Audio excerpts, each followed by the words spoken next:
Scale, exit, repeat. What private equity isn't telling you, the serial entrepreneur secrets revealed, start, scale, exit, repeat. Same name as the book, same name as the podcast, same name as the show that's live on Clubhouse. You can join us Friday, 2 o'clock Eastern. Come on stage, join us live. This is like a mini radio station where people can come on stage and ask questions and talk, and we talk to experts. Today I'm excited because we're talking about what private equity isn't telling you with Alexis Sikorsky.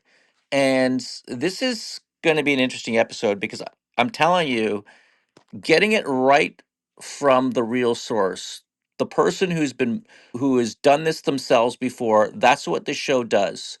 Now, let me add here too that if you're not listening to this on Clubhouse today, or you're listening to this in a replay, or you're listening to this in podcast or on YouTube, we also do an article from this episode. So we'll take this episode using AI, we'll convert it to an article, and the editors here at Startup Club, Mimi, myself, will, and another gentleman just started with this last week named Max, and we'll actually turn that into a national article, which will get the front page of Google and also recognized in all the LLMs. Startup Club right now has got a lot of recognition. And what we would love for you to do is come join us on stage every Friday, 2 o'clock Eastern, but also join our email list. It's coming out next Friday. We have an incredible email coming out next Friday, our newsletter, our monthly newsletter, and it's going to be packed with really good shit. Alexis, I know you're there. We'll jump to you in 1 minute. How are you doing? Hi, I'm good. How are you? Can you hear me all right? I hear you perfectly. And we've got my co-host, Michelle Van Tilborg here. And Michelle, I know that you've been doing a Kickstarter for paw.com, and we did a show on that 2 weeks ago, and I was hoping you could just update the audience as to where you're at with that. And then let's just jump right into private equity. And I've got a lot of questions here. It's going really well. We're already at 97% funded, so we're really Oh, excited you're about that. close. We're so close. We're so close. But you know what? There's no such thing as close in horseshoes, right? We have to get to 100%. So I feel like confident that we'll get there over the weekend. But gosh, it's been a great experience. And for me, I'm really looking at it as a way to reach new customers. It actually is literally turning on a new distribution channel, Colin. So like for me, that makes it worth it. And it's actually a way for us to establish ourselves even further as I'm going to say, as an innovator, right? Because Kickstarter aligns itself with early adopters and as an innovator platform. I think we've struggled with that a little bit, but we know when we do that, we tend to win. All right. Maybe you'll be talking to private equity pretty soon. Alexis, is that the correct pronunciation? Alexis?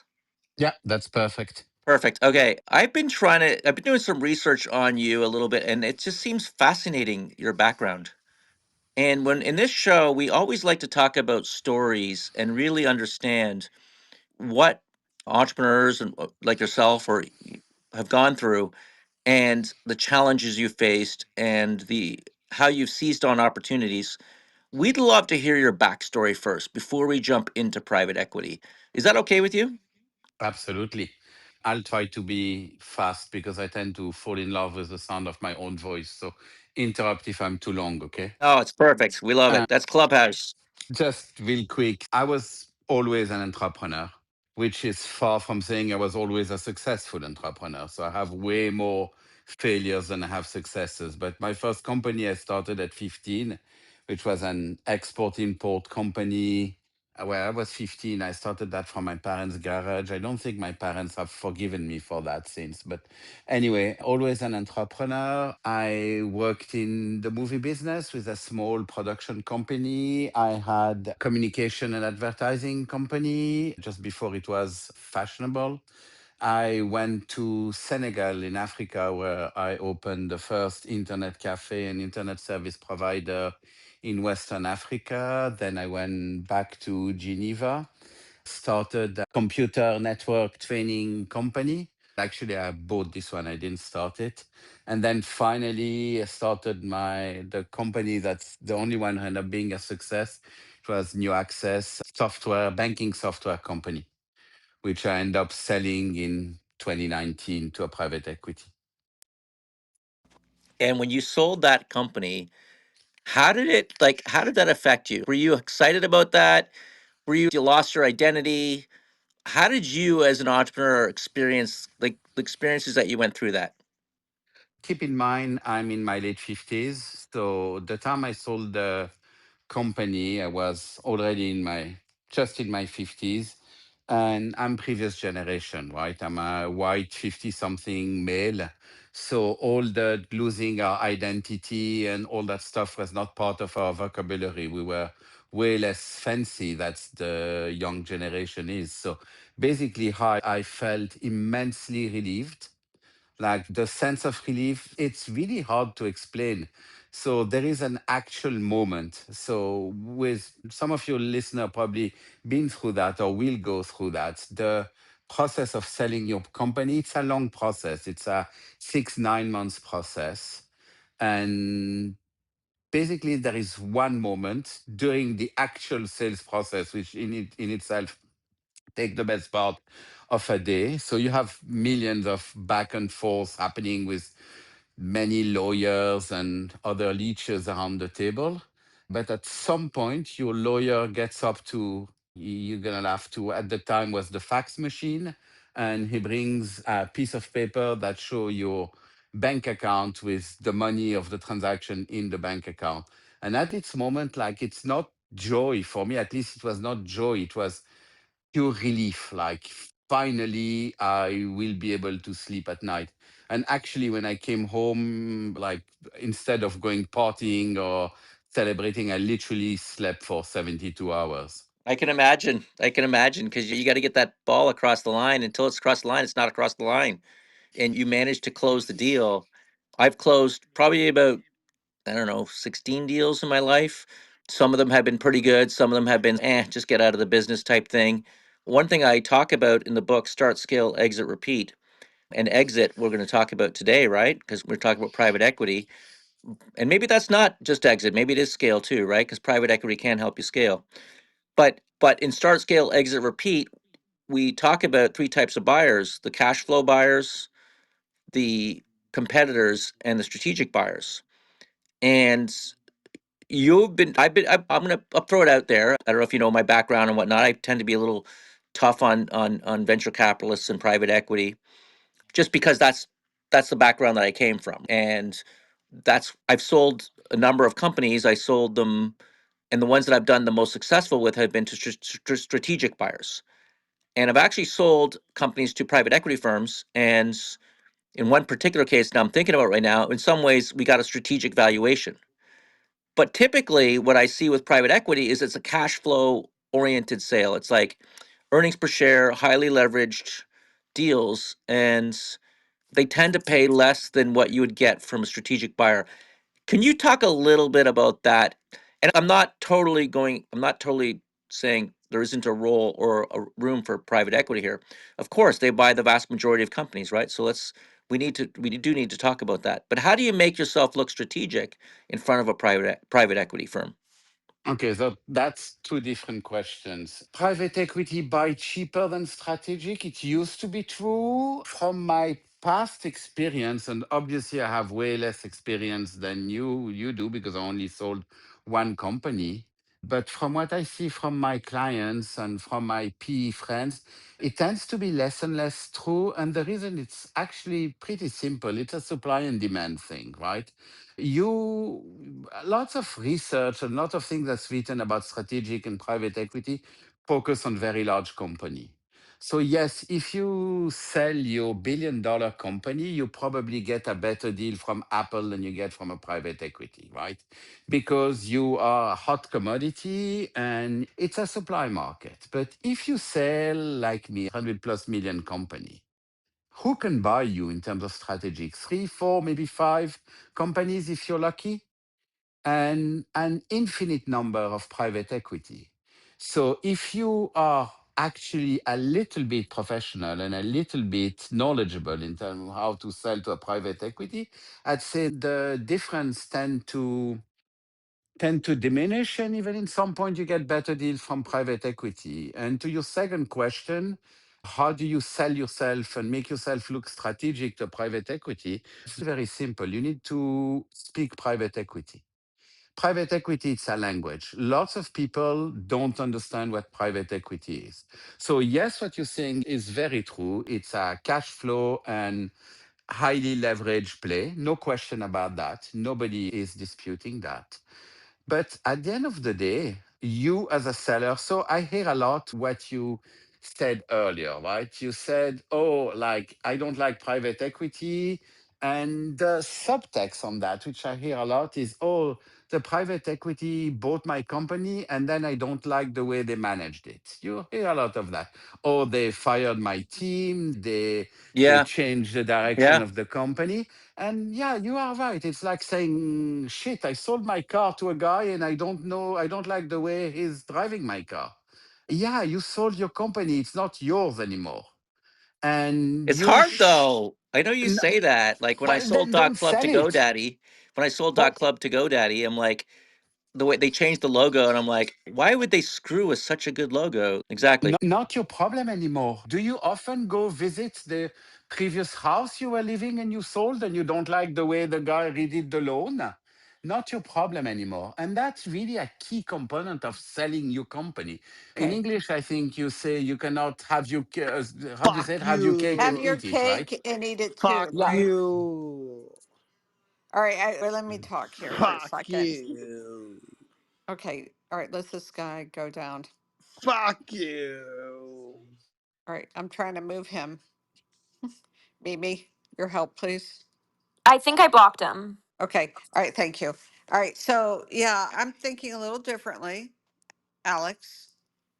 Okay, so there is a scenario though where you still own, let's just say, a decent percentage of the company. So you actually do care. So that's a very important point you're making. Yeah. In most PE deal, you will end up with something between 15 and 30% of the shares of the company. That's your typical private equity deal. They tend not to buy 100% because they want the founder to still run the company and still be the CEO. There's tons of different deals, but let's say that's the norm. That's the most common deal. So you're absolutely right. You come from being a founder and owner to be a minority shareholder. And that's when you have to have mental shift in a way that you have to understand that now you're minority shareholder and your interests are perfectly aligned with the interests of private equity. Then you can dispute their methodology. That you say, okay, your goal as a shareholder, sorry to put my libertarian hat here, but your goal is to maximize the value of your shares, right? So that's the Right. whole concept behind shareholding. And by the way, it's the exact same goal the private equity has. So if you feel that the private equity is not employing the right methodology to get to the better valuation of your shares, then you didn't choose your private equity right, because that's a conversation you should have had with them before the deal. After the deal, is too late. So I encourage a lot of my clients to actually have this conversation with private equity. And by all means, please do your due diligence when you choose a private equity. Like, I'm amazed by the fact that it's considered totally normal that a private equity does 6 months due diligence on your company. By the way, I call it the 6 months colonoscopy. And Oh, you're God. not gonna, and you're Painful. not, yeah, exactly. And you're not going to spend a week to do a due diligence on your private equity. So you're totally right. You're still part of the company, but you don't own it anymore. And your interests, at least in theory, are perfectly aligned with the private equity. But in my experience, to be honest, the issue you're describing is not the right issue. What is it? I never hear people saying, oh, I'm mad with my private equity because they're not maximizing my share valuation, because they're pretty good at doing that. That's like their core business. Usually the complaint is about I'm not happy with my private equity because they don't let me run my company the way I want. I think we all Yeah, it's a witnessed control that. thing, right? It's control. Yeah, and that back to sorry, my friend, but you sold your company. And I use this sentence, which is a bit provocative, on purpose. You sold to private equity. You are now an employee of the private equity, and that's something you have to make your peace before you sell your company. You cannot sell your company and hope you'll still control the company. And again, the level of autonomy and control you're gonna get post deal, it's something you have to discuss and negotiate and understand before you do the deal. So you got to go into it with eyes wide open, right? Like you got to Yeah. go into a private equity deal with eyes wide open, saying, "Okay, I am no longer in control. I may still be the leader of this company. But I am an employee now." And I think it's difficult because, as you know, most entrepreneurs have dominant profiles, and it's their way or the highway. And it's difficult sometimes for those entrepreneurs to change the way they operate, the way they run their businesses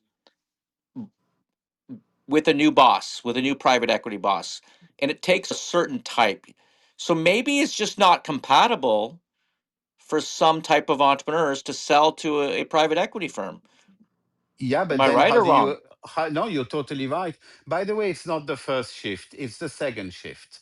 The first shift is realizing that you now your company reach, and I'm talking about that because that's mainly what my professional life is focusing on right now.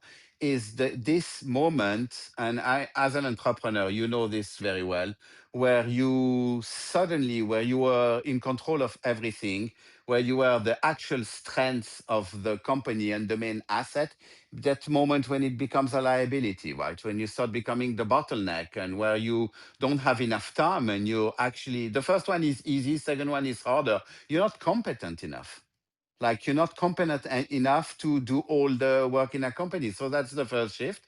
And the second shift, it's what you described, to accept that if you want to exit, it's called an exit for a reason, right? You're exiting as a majority shareholder. And if you want to keep control, no exit will going to give you that. If you think you're selling to a strategic, you'll then be able to run the company. Usually when you sell to a strategic, you end up being fired. That's simple, because strategic, if you sell your company to Apple, you think Apple will let you run the company, you're going to get integrated to a department. If you're lucky, you're going to keep a little job at Apple, and they're going to fire you after 2 years because they don't need you. Actually, PE, in my opinion, the exit that leaves you with the most control. No, I actually like where you're going with this because I sold to a Fortune 500 company in 2006. It was a publicly traded company, and I worked for 3 years at that company. And I hated it, by the way, Alexis. I hated it. And that was a strategic buyer. And I was still in you're right. It was all about being absorbed. And there's another company we sold to private equity that it's an interesting case study for private equity because it's not the usual one. We actually were the consolidators. So they bought us first and they used the CEO of that company that I have invested in. I was a major shareholder, and they used the CEO to run the larger company, like to run the they took that entity and then they went and bought 10 other companies in the same industry. And then we were a consolidator and we actually got a bit of a premium on the sale to private equity. But I think you are onto something there. I actually have not considered your point until now that if you do get bought by private equity, they do need your expertise because they're not experts in whatever your business is, whether it's e-commerce or technology or AI, whatever it is. They're not experts in it. You're the expert in it. But again, it does take a special type of person to be able to run a company and then at the same time be told not to do something and actually not do that. It's very difficult for entrepreneurs. First of all, what you describe is not at all uncommon. The PE build up play is happening a lot, and it's actually happened to me. And it was my initiative. So when I got bought by the private equity, I kept 23% of the shares. And the first thing we did, like literally a year after the acquisition, is we bought a company that was twice as big.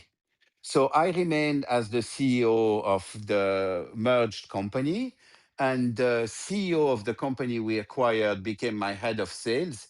And after 3 months working with the guy, I went to see the private equity and said, that's ridiculous. This guy is way more experienced than I am. He's way smarter. He's way more experienced in international trade. He should be the CEO. And I actually quit my job as a CEO. I became chairman. By the way, for the listener, if ever somebody offer you the job as chairman, take it. It's the best job in the entire world. Become a chairman anytime you can. You get paid the exact same amount of money, but instead of working 16 hours per day, you work two mornings per month. It's a fantastic job. But that's exactly what happened to me. So your question, yes, 100% they buy your expertise. Private equity are not in the business of running companies. That is not what they do. I'm not going to lie, they do fire CEOs. It does happen, but it's not their play. They do it when, and I know because I work a lot with private equity now. So I know when they have to fire a CEO, they hate that because they need a replacement and they're not in the business of running companies. It's funny you say that because I run what you could call a family office, and I had to terminate the founder of a company about 2 years ago. A pretty decent sized company. He had just gone off the rails, and the company was losing. It lost like 3 million one year, 2 million the next year, and I'm like, okay, this is it. We're done. And we brought in new leadership, and it was very hard for me to do that. And I didn't want to do it. I didn't want to step in. I didn't want to be the one responsible to make this company successful. But at a certain point, comes a point where you do have to make that decision. So I've lived both sides of the equation here, and I understand where you're coming from. You have come out with a, by the way, if you're in the audience and you want to ask a question, this is it. We've got one of the best experts you can talk to when it comes to private equity. Raise your hand, come and join us on stage. We'd love to have you up on stage. It's Friday afternoon and it's a great conversation. But you wrote a book, and there were some thoughts in your book that I thought would be interesting to share with the community here. I'm trying to get the name of Cashing Out. Is that correct? Yeah, cashing out. And you talk about assess, plan, execute, and exit. Assess, understand your business, plan, define growth and exit strategy, execute, run disciplined operations, and exit, sell at the right time with leverage. Can you talk about your key framework here?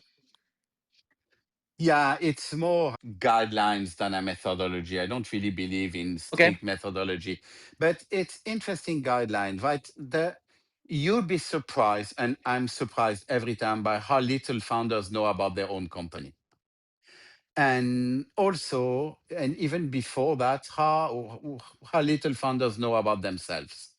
So the first conversation I have with a new founder that wants to work with me is, what's your goal? Who are you? What do you want? For example, one of the funniest conversation I have with them is, what's your number? How much do you want to sell your company for? How much money you need in your bank account to never have to work a single day of your life if you don't want to? How much time do we have to reach that goal? Is it going to take more than 5 years? Is it going to take less than 5 years? I ask this question because for me, if it takes more than 5 years, I'm not getting in. That's one of my big no-no. I do not believe in 10 years plans. With exception, obviously, if you are AI company or a space company or something like that, yes, you're capex heavy and you need time.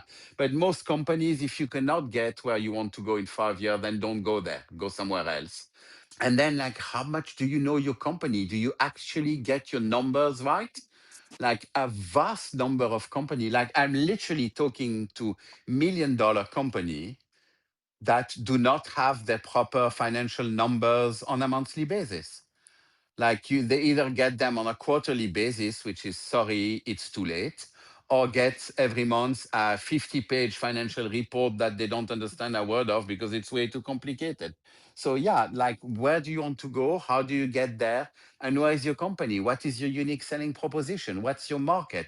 How happy your customers are? People don't ever know how happy their customers are because they don't ask, or they do like bullshit Google style. Oh, are you happy with the company 1 to 5? And everybody answers 5, and they say, look how happy my customers are. That's not how you assess your clients. Yeah, I'm with you on that. Okay, but I will give it more than 5 years. I don't know what it is, but my career is always seems to take 10 years. I don't know what it is. Every big company I've ever sold is 10 years, but I'm with you on you got to at least give it 5 years. We have Magnificent on the stage, and I'd love to hear from you, Magnificent, or if you have a question for Alexis in regards to this topic, we'd love to hear from you. Yeah, good afternoon. Happy Friday, everyone. And thank you for your time, Alexis. It's funny, I was just thinking when Alexis was speaking that, oh, maybe I shouldn't ask this question, but then you spoke up, Colin. So I'm going to ask the question. I'm more of a solopreneur with a team, and I expect or I want to sell my business in about 10 years, maybe even 15, God willing, I'm in good health and everything like that. Are there any tips or things that I should be doing? I think I'm doing some of them right now, but what would you say would be the top 3 things I should be doing to prepare to sell my business in 10 to 15 years? Or if you're not interested in that far out, that's totally fine. I respect your opinion. First of all, great name. I wish I have the balls to call myself Magnificent. Can I ask you a couple of questions so I give you a better answer? Of course. Tell me a little bit about your company briefly and tell me what your revenue is and which market you operate in. I'm a registered dietitian, functional nutritionist. I do functional nutrition proactive testing, and I don't know if I want to disclose my revenue on here, to be honest. That doesn't feel good to me. I'm not going to do that, but with all respect. But what I do is I sell high end testing, whether it be microbiome, food sensitivity, micronutrient. And I also should add that I have a radio show on iHeart that's been syndicated to 15 stations throughout the United States. And I also am a weekly expert health contributor on iHeart. Very interesting. I actually happen to work on a pretty similar project with one of my clients. I understand you don't want to disclose your revenue. I'd say the top 3, it really depends on how big or how small you are. But what I would really recommend to you at that stage that I imagine you're here, you're not like a 1 year startup, right? You've been operating for a minute. So you're going to reach the point really soon where you become a bottleneck. And my first advice would be don't. Do what you need to do to delegate. And before even delegate, to understand which are the tasks you're uniquely qualified to do. So I go through this exercise with all of my clients at some point.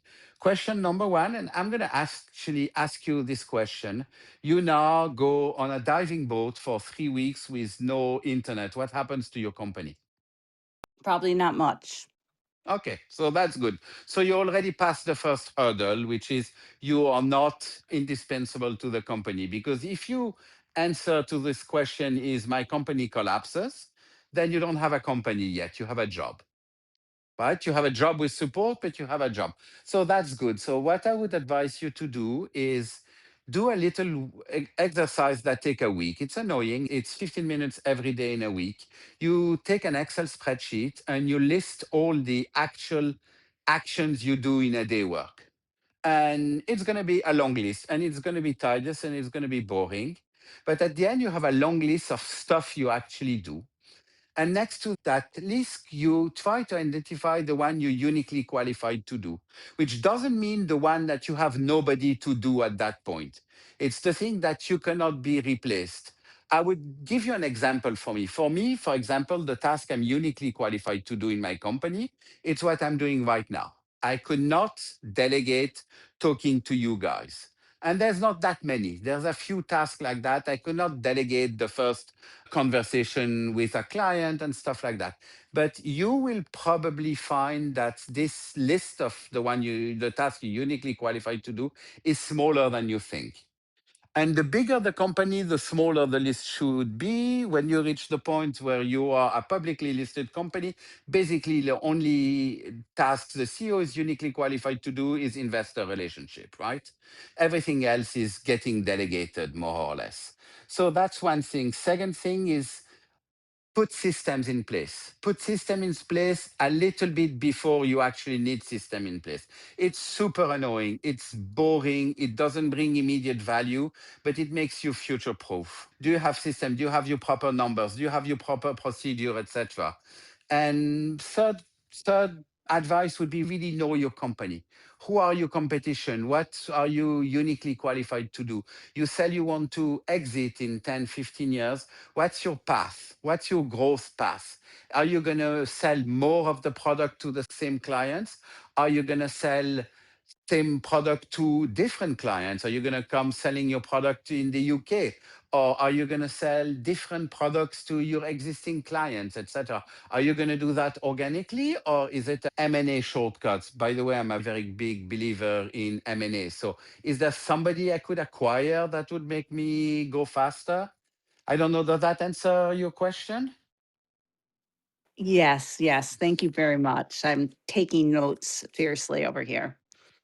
If I could throw in my hat here or whatever, to me, I'm thinking of your business right now as you are the brand. And what I'm listening to Alexis, I think I got from a little bit of what you said, Alexis, is that it can't be always her as the brand. Now, if you think of it, let's use an example in history like Martha Stewart, right? She was obviously the brand. She was it. And then she separated from herself. If you wanted to buy her products in Kmart or wherever they sold them, I can't remember where they sold them. But if you wanted to buy her products, you would buy them and it became a separate brand. It almost like it separated from her. And private equity, I'm guessing, Alexis, and please help me on this one, they're not necessarily going to buy into a personality, they're going to buy into a brand that can be separated from that personality. Am I correct? 100%. That's actually, there is one industry that worked wonders and that should be taken as an example of separating the founder for the brand is luxury, fashion and luxury. Like people still go to Chanel decades after Coco Chanel died, right? So the brand takes over the founder. And basically, that's one of the 5 or 10 actions you need to take before you even become sellable. If you are the brand, I don't know, Diary of a CEO, the guy is fantastic. I love him. But at that point, he's not really sellable because like when you buy a company, especially if it's P, you're looking to for growth, right? And there's only so many podcasts the guy can make, so you need new guys. That's like tons of example like that. So yes, you're 100% correct. There is a model because I know a friend of mine, John Lee Dumas, who runs the Entrepreneurs on Fire podcast. He sold to, I can't remember which company, or works with them, and I think he still has some ownership in it. But it's a bit of a different model. It's not the typical private equity. And if you really want value in your company, it's got to be more about your brand than about yourself. At least that's sort of the 100%. sense I got. Everything is sellable. The question is to what multiple. Right. Yeah, you can always sell 5x EBITDA. Then nothing matters if you're ready to sell 5x EBITDA. If you want to sell 12x or 14x EBITDA or 50x EBITDA, if you are an AI company with no revenue, then yeah, there's milestones. But I thought what she brought up was good. Maybe you've covered this already, but how to prepare for a sale, how to prepare for an exit. So let's just say you want to sell in 2 years from now or a year from now, Alexis, and you're going to approach a private equity firm. First of all, I'm going to have two questions here. One is, how do you prepare your company for exit? And two is, how do you find the right private equity firm? Okay. I went to a big fight with my book publisher here in the UK with the term I use, so I hope I won't offend anybody with that. There is a phase that I call dressing the bride or dressing the groom. Before you want to sell your company, you need to do a list of actions that going to make your company desirable for private equity. And it goes from purely financial and accounting decision. Give you an example. You think you're going to sell your company as a multiple of your EBITDA. If you do that, you're going to be wrong because you're going to sell it for a multiple of your EBITDA, but the private equity is not buying a multiple of the EBITDA. They're buying a multiple of something they call the nominal EBITDA. And the nominal EBITDA is the EBITDA they would do next year if anything else is equal. Very simple example, you fired somebody in November. At the end of the year, you still have 10 months of salary in your bottom line. And so you have 10 months of his salary in your EBITDA. It's not in the nominal EBITDA because this guy is not going to be here next year. So there is multiple calculation that goes in calculating the nominal EBITDA. And the nominal EBITDA is usually, most of the case, higher than your regular EBITDA. And that's one thing you will do in dressing the bride, because if you don't do it, the private equity will do it and you'll leave money on the table. Then there is lots of things you need to know to understand what makes you unique and to actually present your company properly. There's tons of things you need to do from the company's perspective. And to your second question, how do you choose your private equity? So I have a methodology that I use, and I do that. Timeline do matter a lot. So 2 years before, and when I say 2 years before exit, 2 years before the actual signature of the deal, which is usually 6 months before the actual signature is the letter of intent. So let's say 6 months before the letter of intent, so 12 months before you actual exit, start to build a short list of private equity.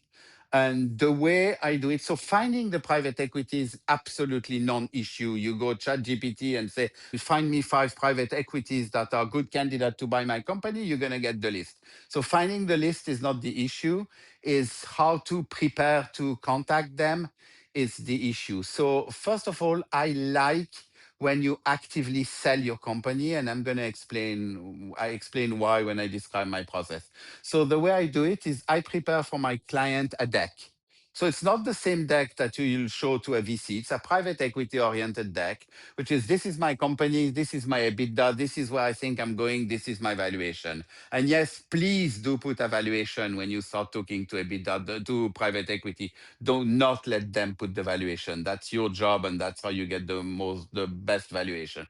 And what I'm going to do is I'm going to send this deck to people that are not potential buyers, but that are close. So what I do usually is, let's say I sell a company in the UK. I'm going to sell my deck to I know in the US and say, hey, if this company was in the US, would you buy it? Yes, or if not, why not? And that usually gives very good insight, because there is no incentive for them to not tell you the truth, or they're not involved in the deal. And also, you don't waste a shot. And after I get that, I have the deck ready and corrected, and then I send to 5 private equity, either guys I know or guys I know. You need to know what a private equity sweet spot is in terms of market, in terms of geography, in terms of industry, and most importantly, in terms of money. If your private equity sweet spot is 1 billion, do not send you 100 million company. They will waste your time discussing, but at the end of the day, it's not their sweet spot. So I sent to 3 to 5. If I did my job properly, I should get 2 to 3 LOI at that point. And then if I get lucky, I get into a price war. I say, guys, I have 3 of you, so now we're going to talk price. And that doesn't always work, but sometimes it does. Does that No. answer your question? Yeah, it does. And I remember when I did my IPO in 2006, we did 38 meetings, and I did 32 in Canada. It was a Canadian company, US company, but we had offices in Canada, heavy Canadian presence. And we did 32 in Canada and closed 3 institutions. And I did 6 in the United States and closed 3 institutions in the United States. And it made me realize you really have to know who you're pitching to. I do have one follow up before we go to Jason there. Jason, I know you're being patient. Thank you very much. I just want to, do you hire a broker or do you not hire a broker to sell to private equity? That's such important question. And I'm going to be a bit contrarian on that, so please apologize. I think you do not hire a broker, and I think especially oh God, I'm going to get new friends and new messages for saying that. Yeah, you But I probably said are. mainly you do not hire an investment bank. as long as you're under 100 and 150 million deal. And I'm going to tell you why. And I'm going to be even more friend with banks. The reason I don't hire a broker is pretty much a very American thing. In Europe, it's more the investment bank who act as brokers, but we do have brokers as well. The reason you don't hire a broker or an investment bank is these are people you pay, right? And these people you pay supposed to be on your corner. Like you pay your lawyer's going to defend your interests. Probably a bad example. But you pay your broker, and then your broker is trying to sell your company to BlackRock or to Advent. He makes one deal with you for the rest of your life. Maybe if you're a fantastic entrepreneur, he'll do three. How many deals he makes with Advent of BlackRock? Who does he want to please? And that's my beef with investment banks and brokers is you pay them and they end up being on the side of the buyer very often because that's who they want repeat business with. I love this contrarian view. Wow, you really made me think twice. Yeah, more I love bankers it. and brokers friends for me. Yeah, no, and I've used brokers, I've not used brokers. One of the things, even when I do use brokers and investment bankers in my companies, I always would say, and I talk about this in my book, Start, Scale, Exit, Repeat, in the exit section, is that ultimately deals are done between two decision makers who trust each other. And I remember the IPO I was mentioning earlier about that IPO. We were struggling to close it. I was using RBC and TD to get the IPO done. And we were struggling to close it. And at a certain point, I said, I'd like to talk to one that was going to take the lead and why he was hesitating. And the RBC says, no, you shouldn't do that. We should be the one to communicate. I said, it's okay. Just let me have a conversation directly. And I talked to him for about an hour, and he really understood me. After this is after doing the presentation, all that. And I said, okay, what's the real issue? What's holding you back? He goes, your price is too expensive. You're coming at $8. I feel like it's too expensive. I said, then what would be a price that would work for you? He said $6, and I said, okay, let's do it for $6. And then we announced obviously the lead, and then we're well oversubscribed, and the whole IPO did very well. But point is that sometimes you got to build a trust and a relationship directly with that decision maker. Again, I know I'm taking Jason your time here, but sorry. But Alexis, one more thought on that, or and then we'll jump to Jason 100%. I wouldn't have said it better myself. That's so true what you just described. And also, you paying these people a pretty decent amount of money. What value do they really bring? Like, they're not going to be the one finding the private equity because you're on LinkedIn as well. You're on the internet and chat GPT as well. They don't bring, okay, so they're going to do your deck and they're going to actually usually hire KPMG or Baines or BCG to do the deck for them, which you're going to pay anyway. So I'm not sure of the value these people bring. Again, talking 150 million small deal. If you're in the $1 billion deal, I think these people are non-negotiable because your buyer will not talk to you if you don't have an investment bank. So just to be clear, I'm talking small deals. I'm not talking big deals. Got it. All right, Jason, you've been so patient. You're such a great guest. We love having you on. What are your thoughts on this topic? Do you have a question for Alexis? Both. It's very knowledgeable. You're very knowledgeable, Alexis. Is interesting opinion, and I think you call it interesting when you bring on guests that are very experienced. I agree with you, Alexis, that a lot of founders don't know some of these things. You were talking about their business. You've probably met and spoken to more founders than me, but I've been shocked that these people that are very successful in business, and it's very rare to, in terms of the population, right, to be a successful founder. It's not even, it's less than 1% of the people in business are successful, way less, right? So I've been shocked that I believe in beginning with the end in mind. It's one of the 7 habits of highly effective people, book by Dr. Stephen Covey.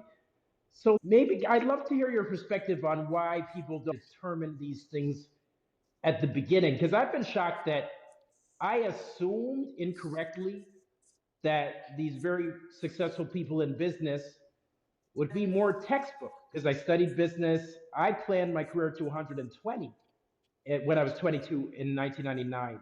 after Bill Gates came and talked to us. I was a co-op at Microsoft.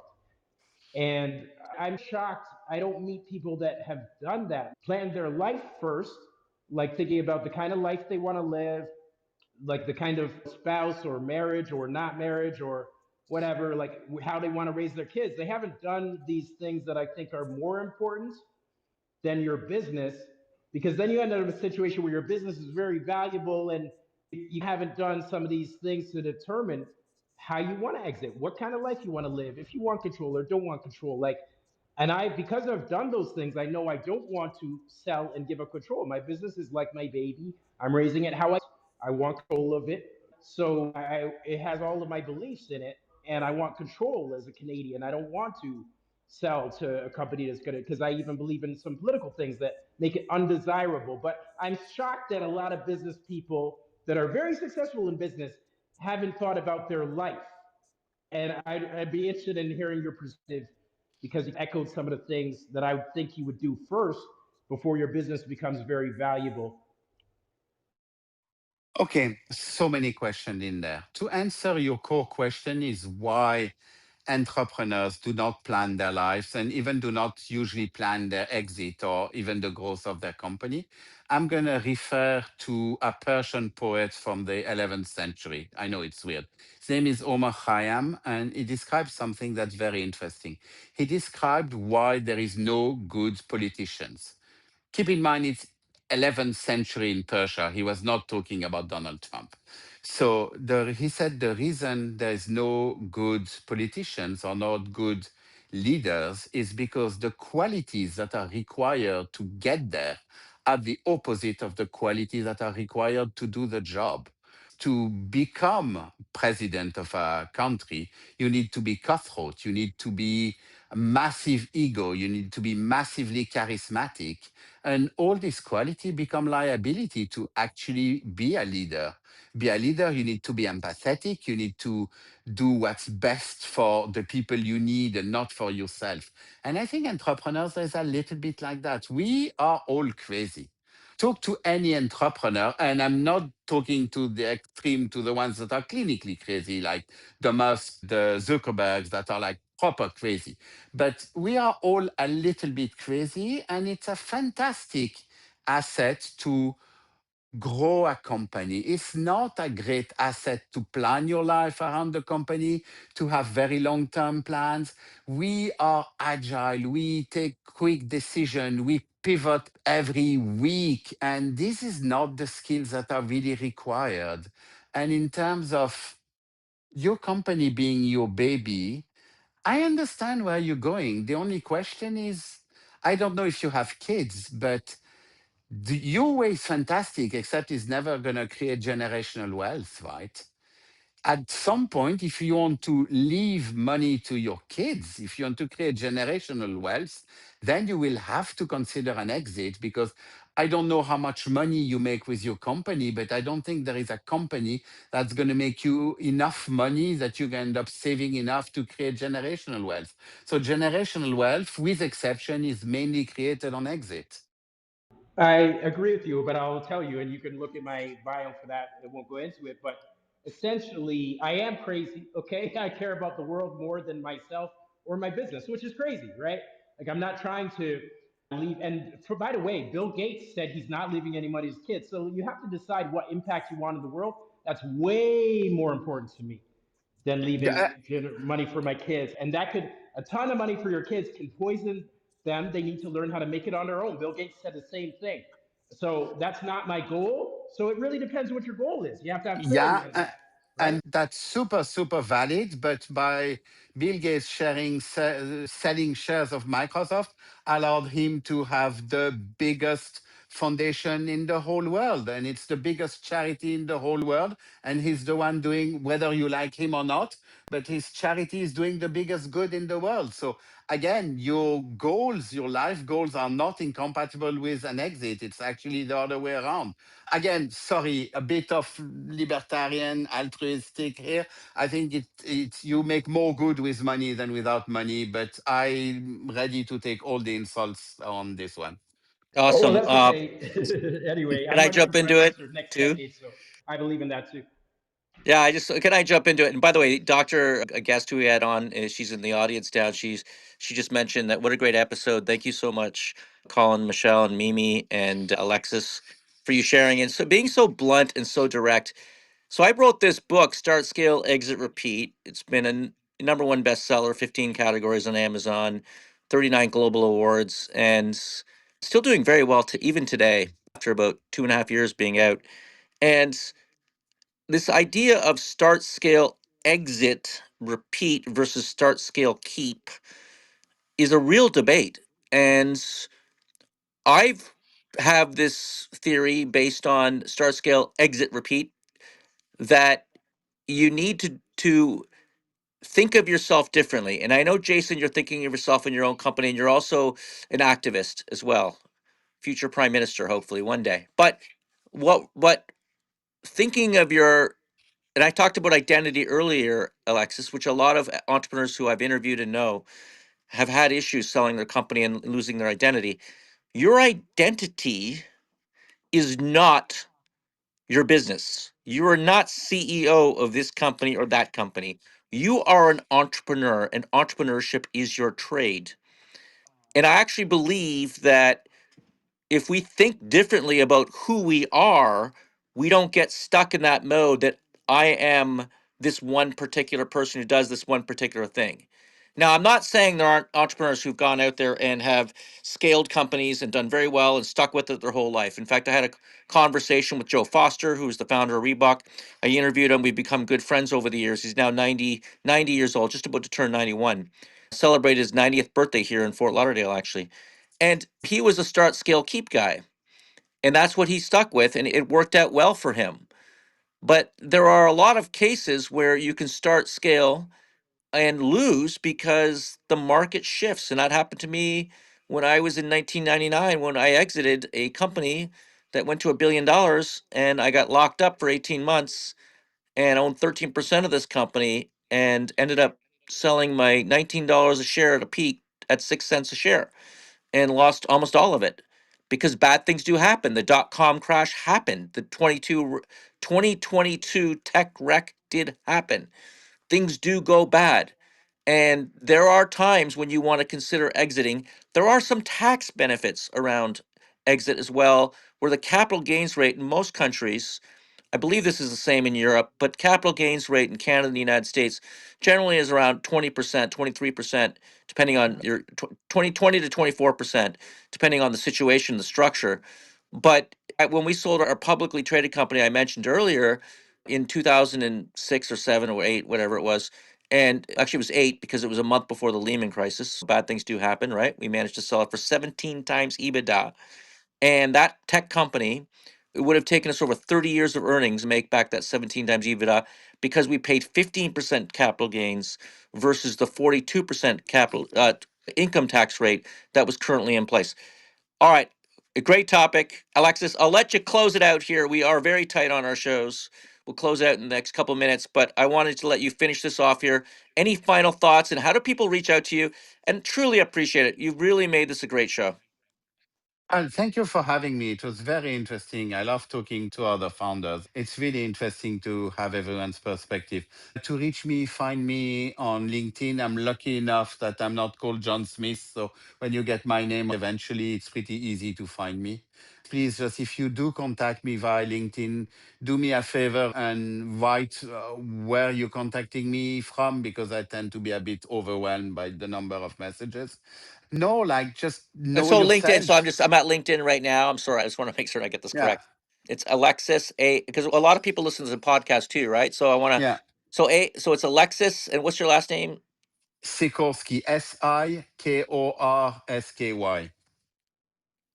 I got it. You're actually not. We're not even on LinkedIn together. You're a second to me right now. So I'm going to go in there Outrageous. and I'm going to connect with you right now. Yeah, let's I'll fix send that. without a note. Yeah, there we go. So we're connecting now. But yeah, that's how you can get in contact with him. And your book? How do we get your book? Cashing out, Amazon. Cashing out, Amazon. All right, I've got my copy order in right now. And Thank I really feel like we only touched the surface here. I don't feel like we really conquered this topic. because I talk too much. I know. Let's do it No, again. no, it was great. No, I feel like I just, there's so much to this topic about selling your business to private equity or strategic buyers or competitors. A topic that, look, I spent 10 years in the 90s building a company to a billion and then 10 weeks screwing it up and losing it all for myself and my employees. I know how to think these things can go off the rails. Yeah. And we really, as entrepreneurs, don't spend enough time thinking and talking about how we're going to exit. And then also going to that next step of it's okay to exit and it's okay to launch your next business. You are not a CEO of one company. You're an entrepreneur, and that's a trade like any other trade. All right. Yeah. Yeah. Do it again if you think we have more to tell. I think we should. We'll have to set something up in a few months from now. But you've been listening to Start, Scale, Exit, Repeat, Serial Entrepreneur Secrets Revealed podcast, YouTube, and live show. We do it every Friday, 2 o'clock Eastern. We do have some exceptions. We have a very notable author who's going to be coming on the show very soon, and we might have to move the time for him. But we're okay with that. It's Clubhouse, right? We can do that. We can adjust our times. But for the most part, we do every Friday, 2 o'clock Eastern. And go to startup.club and sign up to our email list. It is killer. And next Friday will be an incredible email. It's a master class on scale. We just launched the scale workbook. It took 18 months to put this workbook out based on the book, and we just launched it last week. It's killer. It's really good. It's going to change your business. You should grab a copy of that, but definitely get on the free email list, startup.club. And if you want, there's a lot of articles on Startup Club. But if you're an expert, I know Doctor came on a couple week, I think it was last week, Dr. Roshanak, and she shared with us a lot of stuff. Her episode has not come out yet, but what we do is we turn that into a full article for Startup Club. But if you ever want to write or contribute to Startup Club, you're welcome to do so. Alexis or anyone else here in the audience, just send an email to hello@startup.club. That's Mimi. You're going to get right directly to Mimi. She's the editor of the website. And thank you all very much. We'll see you next Friday. We have a lot of people who want to come on stage right now, Alexis. I think we could probably do another hour. Sorry, I apologize for those who are trying to get on stage.